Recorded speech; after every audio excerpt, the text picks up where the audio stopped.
ഈ report cinema മേഖലയിൽ വലിയ മാറ്റങ്ങളൊന്നും ഉണ്ടാക്കുമെന്നൊന്നും ഞാൻ പ്രതീക്ഷിക്കുന്നില്ല. പക്ഷെ ഒന്നുണ്ട്, പഴയതുപോലെ തെമ്മാടിത്തരം കാണിക്കാനുള്ള ആ ഒരു ബലം കുറച്ച് കുറയും. അതുതന്നെ നല്ല കാര്യമാണ്.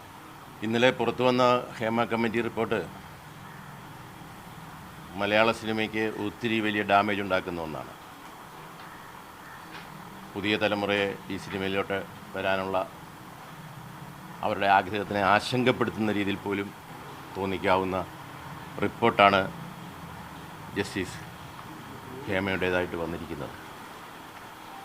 ഇതിനെ വളരെ ലഘൂകരിച്ചുകൊണ്ട് സംസാരിക്കുന്ന, അല്ല ഇത്രയല്ലേ ഉള്ളൂ, ഇതിലും വലിയത് ഞങ്ങൾ കണ്ടിട്ടുണ്ടെന്നുള്ള രീതിയിൽ സംസാരിക്കുന്നവർ, നമ്മുടെ മന്ത്രിമാർ വരെ ചിലർ സംസാരിക്കുന്നത് ഞാൻ കണ്ടു, സിനിമാക്കാർ സംസാരിക്കുന്നത് കണ്ടു.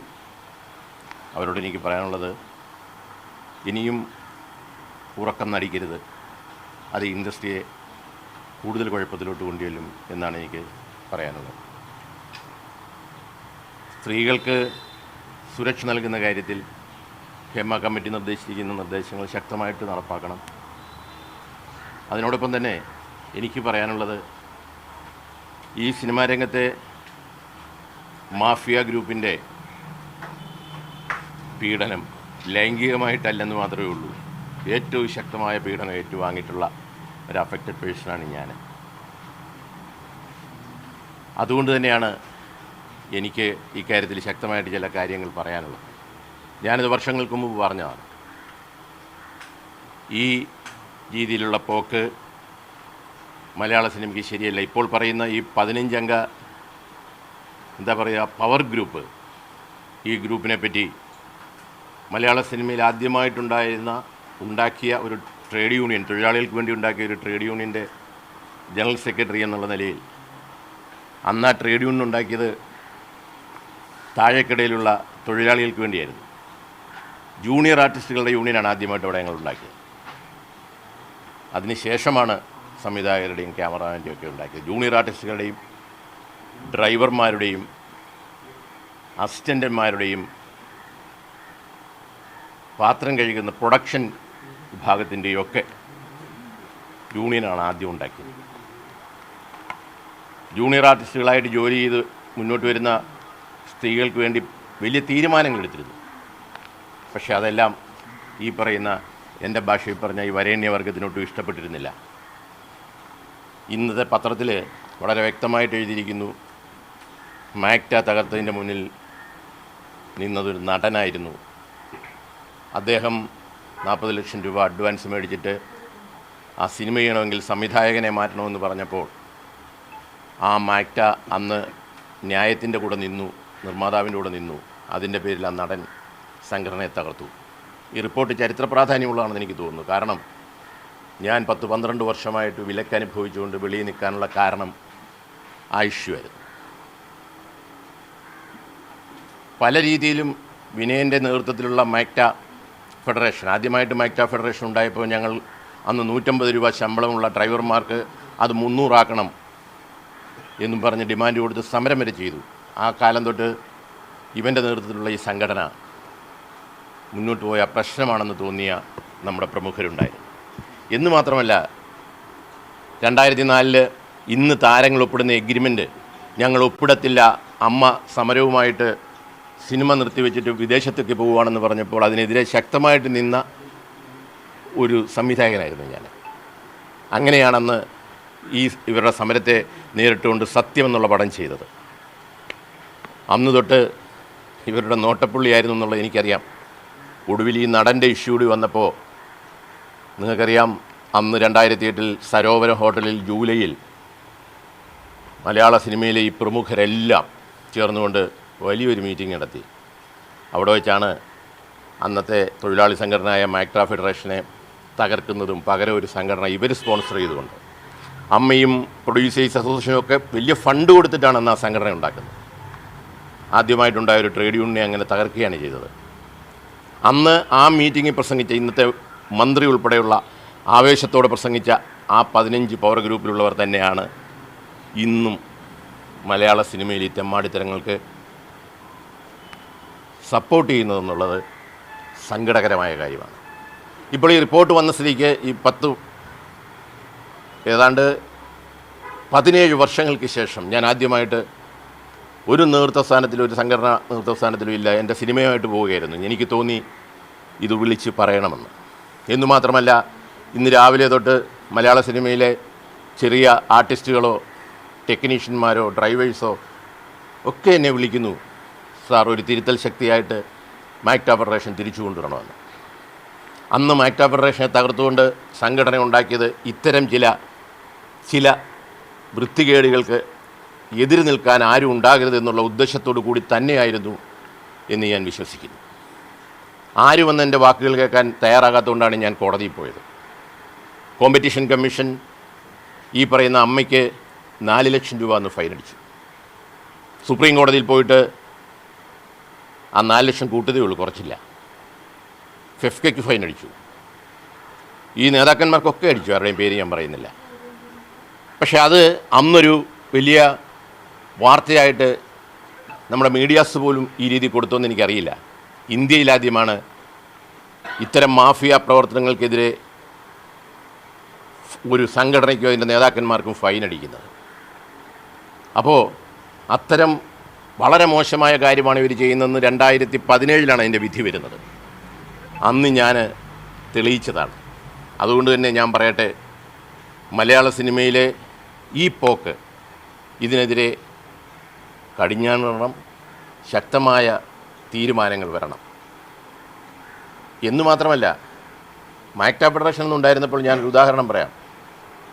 അവിടെ തൃശ്ശൂർ ഷൂട്ടിംഗ് നടക്കുമ്പോൾ ഞാൻ തന്നെ സിനിമയിലോട്ട് കൊണ്ടുവന്നൊരു നടൻ, ഇന്നയാൾ വലിയ നടനാണ്, അയാളൊരു കോസ്റ്റ്യൂം അസിസ്റ്റൻറ്റിനോട് മോശമായിട്ട് പെരുമാറി എന്ന് പറഞ്ഞ് കംപ്ലയിൻറ്റ് വന്നപ്പോൾ ഞാൻ വിളിച്ചു പറഞ്ഞത്, ആ നടനെ വിളിച്ച് ചോദിച്ചപ്പോൾ അദ്ദേഹം എന്നോടുള്ള ബന്ധം വെച്ചിട്ട് പറഞ്ഞു, ഞാൻ ഇത്രയും വലിയ നടനല്ലേ സാർ, ഇത്രയും എനിക്ക് ക്വാളിറ്റി ഇല്ലേ, മറ്റേ ഇല്ലേ, ഞാൻ ഇങ്ങനെ ആ കോസ്റ്റ്യൂം അസിസ്റ്റൻറ്റിനോട് മോശമായിട്ട് പെരുമാറി, അല്ല ഞാനൊന്നും ചെയ്തില്ല എന്ന് പറഞ്ഞു. ഞാനന്ന് പറഞ്ഞത്, ആ യൂണിറ്റ് മുഴുവൻ വിളിച്ചു കൂട്ടി നീ അവരോട് മാപ്പ് പറഞ്ഞില്ലെങ്കിൽ പ്രിയ സുഹൃത്തെ നിനക്കെതിരായിട്ട് നിൽക്കേണ്ടി വരുമെന്നാണ് പറഞ്ഞത്. അതുപോലെ തന്നെ ഒറ്റപ്പാലത്ത് ഒരു വലിയ സൂപ്പർ സ്റ്റാറിൻ്റെ സിനിമയുടെ ഷൂട്ടിംഗ് നടക്കുമ്പോൾ ആ സംവിധായകൻ, തിരിച്ചൊരു കാര്യം ഞാൻ പറയുകയാണ്, ആ സംവിധായകൻ തിലകൻ ചേട്ടൻ്റെ തന്തയ്ക്ക് വിളിച്ചു. തിലകൻ ചേട്ടൻ്റെ എന്തോ ശുണ്ഠി കണ്ടായിരിക്കാം, പുള്ളിക്ക് കൺട്രോൾ പോയി തന്തയ്ക്ക് വിളിച്ചു. എന്നോടന്ന് വിളിച്ചു പറയുന്നത് എൻ്റെ സുഹൃത്തായപ്പോഴത്തെ നടൻ നമ്മുടെ സാധിക്കാണെന്ന് തോന്നുന്നു, എൻ്റെ ഓർമ്മ. ഞാൻ വിളിച്ചു പറഞ്ഞു, തിലകൻ ചേട്ടനെ വിളിച്ച് സമാധാനിപ്പിച്ചു. ഞാൻ ആ സംവിധായകനോട് പറഞ്ഞു, നിങ്ങൾ ഇത്രയും സീനിയറായി നടൻ എന്ത് ശുണ്ഠി കാണിച്ചാലും നിങ്ങൾ പറഞ്ഞ് ശരിയല്ല, മാപ്പ് പറയണമെന്ന് പറഞ്ഞു. ആ സംവിധായകൻ്റെ വാശി ഇപ്പോഴും ഉണ്ട് എന്നോട് കാര്യത്തിൽ. അദ്ദേഹം ഇന്ന് വലിയ സംഘടനയുടെയൊക്കെ വലിയ ഗവൺമെൻറ് തലപ്പത്തുണ്ട്. ഞാൻ പറഞ്ഞു വന്നത്, അങ്ങനെയുള്ളൊരു സംഘടനയാണ് ഇവർ അന്ന് തകർത്തത്, 2 വർഷം തികയുന്നതിന് മുമ്പ് തകർത്തത്. ഇന്നത്തെ പത്രത്തിൽ അതിൻ്റെ ന്യൂസ് വന്നുകൊണ്ടാണ് ഇത് വീണ്ടും എനിക്ക് നിങ്ങളുടെ മുന്നിൽ പറയണമെന്ന് തോന്നിയത്. തീർച്ചയായിട്ടും ഇത്രയും നാൾ ഈ റിപ്പോർട്ട് പുറത്തു വിടാതിരുന്നതിൻ്റെ കാരണം എന്താണെന്ന് എനിക്കിപ്പോൾ ബോധ്യമാകുന്നു. കാരണം അതിനകത്തെ 15 അംഗ പവർ ഗ്രൂപ്പാണ് അതിന് കാരണം. ഞാനൊരു കാര്യം പറയുന്നു, ബഹുമാനപ്പെട്ട മന്ത്രി കോൺക്ലേവ് വിളിക്കുന്നതൊക്കെ വളരെ നല്ല കാര്യമാണ്. പക്ഷേ ഈ 15 അംഗ പവർ ഗ്രൂപ്പിൻ്റെ ആൾക്കാർ ആരൊക്കെയാണെന്ന് എനിക്കറിയാം. ഒരിക്കലും പറയത്തില്ല, അതിനൊരു കാര്യമില്ല, ചുമ്മാ പറയാന്ന് പറയത്തില്ലേ, തെളിവില്ലല്ലോ. ആധികാരികമായ കാര്യങ്ങളെ നമ്മൾ പറയാവുള്ളൂ. നിങ്ങൾക്കും അറിയാം, അപ്പോൾ പിന്നെ ഞാനത് പറയേണ്ട കാര്യമില്ല. അത് ഇല്ല, ആ പേരുകൾ ഞാൻ പറയുന്നില്ല. അല്ല, അന്ന് അത് നിങ്ങൾക്കറിയാം, ആരുടെയും പേര് ഞാൻ പറയുന്നില്ല. അതായത് ഈ പറയുന്ന സരോവരത്തിൽ 2008 ആവേശപൂർവ്വം പ്രസംഗിച്ച ഈ സംഘടന തകർത്തുകൊണ്ട് ഞങ്ങൾ സ്പോൺസർ ചെയ്യുന്നൊരു സംഘടന മതി മലയാള സിനിമയ്ക്കെന്ന് പറഞ്ഞ കൂട്ടത്തിൽ ഇന്നത്തെ മന്ത്രി ഉണ്ടെന്നാണ് പറഞ്ഞത്. അപ്പം എനിക്ക് പറയാനുള്ളത്, മന്ത്രി എന്നേ പറയുന്നുള്ളൂ, സംസ്ഥാന മന്ത്രിയായിരിക്കും. അപ്പോൾ ഞാൻ പറയുന്നത്, എനിക്ക് പറയാനുള്ളത്, ഈ കോൺക്ലേവ് നടത്തുമ്പോൾ അതിൻ്റെ മുന്നിലും ഈ 15 അംഗ പവർ ഗ്രൂപ്പാണെങ്കിൽ ബഹുമാന്യായ സജി ചെറിയാൻ വലിയ പ്രതിഷേധം ഉണ്ടാകും. ഇതുവരെ ഞാൻ വിട്ടുനിന്ന് നിങ്ങളെല്ലാം കൂടി എന്നെ ഇല്ലാതാക്കാനായിട്ട് ഫുൾ സപ്പോർട്ട്, ഞാൻ ഇവിടുത്തെ സർക്കാർ ഉൾപ്പെടെ എനിക്കെതിരെ ഇത്രയും വലിയ വിലക്ക് വന്നിട്ട് സുപ്രീം കോടതി വരുന്നിടം വരെ ഇവർക്കാർക്കും അറിയില്ലല്ലോ. അന്ന് ബഹുമാന്യനായ അന്നത്തെ സാംസ്കാരിക വകുപ്പ് മന്ത്രി MA ബേബി എടുത്ത് ഞാൻ ചെന്ന് പറഞ്ഞപ്പോൾ എൻ്റെ കാര്യമല്ല പറഞ്ഞത്, തിലകൻ ചേട്ടനെ സീരിയൽ പോലും ചെയ്യാൻ അനുവദിക്കുന്നില്ല, അങ്ങ് ഇടപെടണമെന്ന് പറഞ്ഞപ്പോൾ എന്നോട് പറഞ്ഞു, സമയമായില്ല വിനയ എന്ന് പറഞ്ഞു, ഞാൻ ഇടപെടാം, സമയമായില്ല. പക്ഷെ സമയമായപ്പോൾ അദ്ദേഹം മരിച്ചുപോയി. അപ്പം അത്തരം രീതിയിൽ ഒത്തിരി ദ്രോഹിച്ചിട്ടുള്ള അവസ്ഥയിൽ അതൊക്കെ വിട്ടുകൊണ്ട് പുതിയ സംഘടന, പുതിയ സിനിമ പോകട്ടെ, എല്ലാവരും നമ്മുടെ സുഹൃത്തുക്കളാണ്. പക്ഷേ ഇപ്പോൾ പറയുന്നു ഒറ്റയ്ക്ക് നിന്നാലും ഫൈറ്റ് ചെയ്യും. ഈ കോൺക്ലേവ് നടത്താനായിട്ട് ഈ പറയുന്ന 15 അംഗ പവർ ഗ്രൂപ്പ് തന്നെയാണ് ഇതിൻ്റെ മുന്നിലിരിക്കുന്നതെങ്കിൽ വലിയ പ്രതിഷേധമുണ്ടാകും.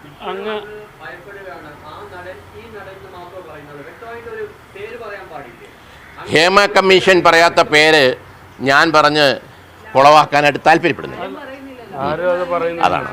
അതാണ് ഇപ്പം ഞാൻ പറഞ്ഞാൽ, ഞാൻ അന്ന് തൊട്ട് ഇന്ന് വരെ നിങ്ങൾക്കറിയാം 10, 15, 20 വർഷമായിട്ട് ഇവരെ എതിർക്കുന്ന ഒരു സംവിധായകൻ.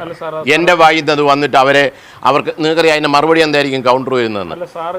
ഇയാളിത് പറയും, ഇയാൾ ഞങ്ങളുടെ ശത്രുവാണ്. അതുകൊണ്ട് തന്നെ ഞാൻ പറഞ്ഞു അത് വേറെ രീതിയിൽ ഇപ്പം ഇത്രയും നിങ്ങളുടെ മുന്നിൽ വന്നല്ലോ, വരും. എനിക്ക് ഇക്കാര്യത്തിൽ ഞാനൊന്ന് തുറന്നു പറയുന്നു. ഈ പറയുന്ന ഹേമ കമ്മിറ്റി റിപ്പോർട്ടും പ്രകാരമുള്ള നടപടി ഉണ്ടാകണം, ചർച്ചകൾ വേണം.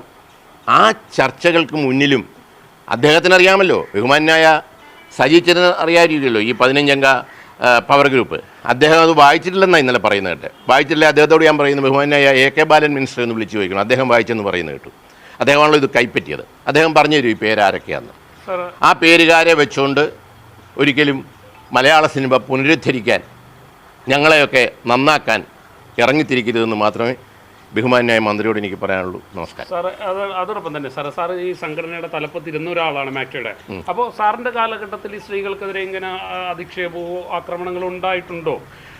ഉണ്ടായിരുന്നു. പക്ഷേ ഒരു ആരോപണം എന്നുള്ള നിലയിൽ ഞങ്ങളുടെ മാക്ട ഫെഡറേഷനിൽ വന്നിരിക്കുന്ന ചെറിയ ആരോപണങ്ങൾ ചില ജൂനിയർ ആർട്ടിസ്റ്റുകൾക്ക്, പെൺകുട്ടികൾക്കെതിരെയായിരുന്നു. അതിന് ശക്തമായ നടപടി എടുത്തിട്ടുണ്ട് തീർച്ചയായിട്ടും. അല്ല, നടിമാർക്കെതിരെ ഇല്ല, അങ്ങനെ അത് വരാനായിട്ട് ഞങ്ങൾ ടെക്നീഷ്യന്മാരുടെ സംഘടനയാണല്ലോ. സത്യത്തിൽ അത് നോക്കേണ്ടതും അതിന് നടപടിയെടുക്കേണ്ടതൊക്കെ താരസംഘടനയാണ്. ഞാനൊന്ന് തുറന്നു പറയാം, മലയാള സിനിമയിൽ ഒത്തിരി സംഘടനകളുണ്ട്. എല്ലാം വലിയ ശക്തമാണ്, വലിയ ഫണ്ടുള്ളവരാണ്. ഈ സംഘടനകൾ ശക്തമായിട്ട് നിലപാടെടുത്താലേ ഈ ഇൻഡസ്ട്രി, ഇപ്പോൾ കേസോ അല്ലെ മറ്റുള്ള കണക്കല്ലല്ലോ, ഇൻഡസ്ട്രി മുന്നോട്ട് പോകണം. മലയാള സിനിമ കോടികൾ ഈ സംസ്ഥാനത്തിന് നൽകുന്ന ഒന്നാണ്. എൻ്റെയൊക്കെ ചോറാണ് മലയാള സിനിമ. ഞാൻ പിന്നെ ഫൈറ്റ് ചെയ്തതിൻ്റെ വ്യക്തിത്വമായിരുന്നു. ഞാൻ കോംപ്രമൈസ് ചെയ്തിട്ട് കീഴടങ്ങുന്നില്ല. പാലാരിവട്ടത്ത് തട്ടുകട കിട്ടാലും ഞാൻ ജീവിക്കുമെന്ന് ഞാൻ പറയാൻ കാര്യം എൻ്റെ ഒരു നിലപാടായിരുന്നു. പക്ഷേ ഒത്തിരി പാവപ്പെട്ടവർ 1 ലക്ഷത്തോളം പ്രത്യക്ഷമായിട്ടും പരോക്ഷമായിട്ടും വർക്ക് ചെയ്യുന്ന ഈ മേഖല തകർക്കരുത്. അതിന് ശക്തമായ നിലപാടുമായിട്ട് മുന്നോട്ട് പോകണം. സംവിധായകർക്ക് നടിമാർ വഴങ്ങണമെന്നുള്ളതായിരുന്നു പറഞ്ഞു വെച്ചിരിക്കുന്നത്. അതായത് സാറിൻ്റെ കാലത്തും അതൊക്കെ ഉണ്ടായിരുന്നു. അതിപ്പോൾ ബഹുമാനിയ ശാരദ തന്നെ പറഞ്ഞിട്ടുണ്ടല്ലോ, കാര്യത്തിൽ ഞാൻ പറയേണ്ട കാര്യമൊന്നുമില്ല. Okay, thank you.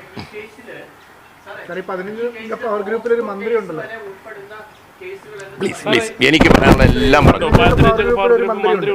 ഒരു ക്ലൂവും ഞാൻ പ്ലീസ് വിലക്കാവും. 19-ാം നൂറ്റാണ്ട് കഴിഞ്ഞിട്ടൊരു പടം, അത്രയും നല്ലൊരു പടം വന്നിട്ട് പുതിയൊരു പടം ചെയ്യാൻ എനിക്ക് പറ്റുന്നില്ല. അവരെൻ്റെ പുറകിലുണ്ട്, അത് നിങ്ങൾക്കറിയാമോ?